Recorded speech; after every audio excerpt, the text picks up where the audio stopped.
জাপানে এখন sakura season. এই না এখন বললে বলাটা ভুলই হবে, সাকুরা সিজন তো পার হয়ে গেছে। ওই যে মার্চের লাস্ট উইক থেকে এপ্রিলের ফার্স্ট উইক পর্যন্তই এই সাকুরা সিজনটা ছিল। আর এই ভিডিওটা ছিল 2 এপ্রিলে তৈরি করা, যেটা ছিল আমার জীবনে প্রথম সাকুরা দেখার অভিজ্ঞতা। যেহেতু আমার জীবনে প্রথম সাকুরা, তাই ক্যামেরা বন্দি করেই রাখলাম। Hello everyone, I am Zia and you are watching Zia Sarkar from Japan. আশা করি আপনারা সবাই ভালো আছেন আর আমিও অনেক অনেক ভালো আছি।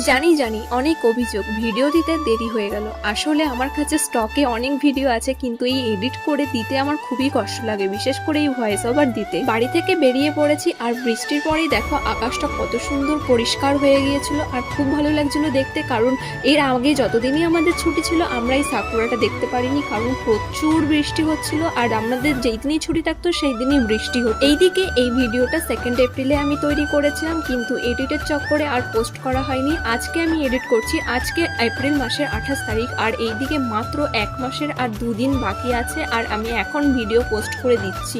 যাই হোক, অনেক বকবক করে ফেলেছি, চলো এবার ভিডিও শুরু করা যাক। সকাল থেকেই অনেক বৃষ্টি হচ্ছিল দেখে ভেবেছিলাম আজকে মনে হয় আর কোথাও যেতে পারবো না, কিন্তু ওই সকাল পেরিয়ে একটু দুপুর হতেই দেখি আকাশ পুরো পরিষ্কার। তখনই ডিসাইড করি চলো কোথাও ঘুরে আসি, নইলে এই সাকুরা দেখতে পারবো না। যেরকম ভাবা সেরকম কাজ, তাই তাড়াতাড়ি রেডি হয়ে চলে গিয়েছিলাম উয়েনো পার্কে। আর সেখানে গিয়ে দেখতে পারি শুধু আমরাই নয়, অনেকেই আছে এরকম যারা এই সাকুরা ফুল দেখতে এসেছে। আমি তো ভেবেছি শুধুমাত্র আমরাই লেট করে ফেলেছি এই সাকুরা ফুল দেখতে, কিন্তু আসলে তা নয়। ওখানে গিয়ে দেখতে পাই যে আমাদের পাশাপাশি জাপানিজ ও অন্যান্য ফরেনারও ছিল যারা এই সাকুরা ফুল দেখতে এসেছে। কারণ সেই সময় বৃষ্টি হচ্ছিল, আর সাকুরা জানো তো বৃষ্টি হলেই ঝরে যায়। আর আমি যেহেতু লেট করে ফেলেছি, কিন্তু এখানে থাকা যত বাঙালি আছে মোটামুটি সবারই তখন এই সাকুরা দেখা হয়ে গিয়েছিল। আচ্ছা, বারবার সাকুরা বলছি, নামটা শুনতে একটু অন্যরকম লাগলেও জাপানিজ ভাষায় এই ফুলটিকে সাকুরা ফুলই বলে, আর এটার ইংলিশ নাম হলো চেরি ব্লসম। স্টেশন থেকে বেরিয়েই পার্কে চলে গিয়েছিলাম, আর এটা ছিল একটা মন্দির মনে হয় যতদূর সম্ভব, আমি ঠিক জানি না, যদি তোমরা জানো অবশ্যই আমাকে বলো।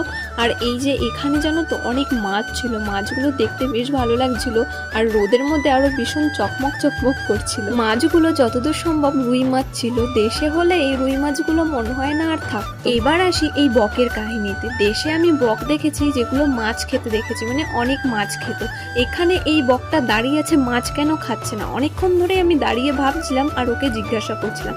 তারপর ভাবলাম বকটা মনে হয় বেশি ভদ্র, যার জন্য মাছগুলো খাচ্ছে না। কিন্তু আসলে বকের থেকে মাছের সাইজগুলো একটু বেশি হয়ে গেছিল, যার জন্য বকটাও ভয় পাচ্ছিল যে আমি মাছটা খাবো কি খাবো না। আবার এটাও হতে পারে ঠান্ডায় বকটি রোদ পোহাচ্ছিল। যাই হোক, জোকস অফ পার্ট। এরপর আমরা চলে গিয়েছিলাম এই বোটে চাপবো বলে। ওর লাইন দিয়ে দাঁড়িয়েছিল, আর আমি এখানে কচ্ছপ দেখছিলাম। দেখতেই পাচ্ছ, এই দেখো কচ্ছপ। আর এখানে একটা কচ্ছপ ছিল না, আরো অনেক কচ্ছপ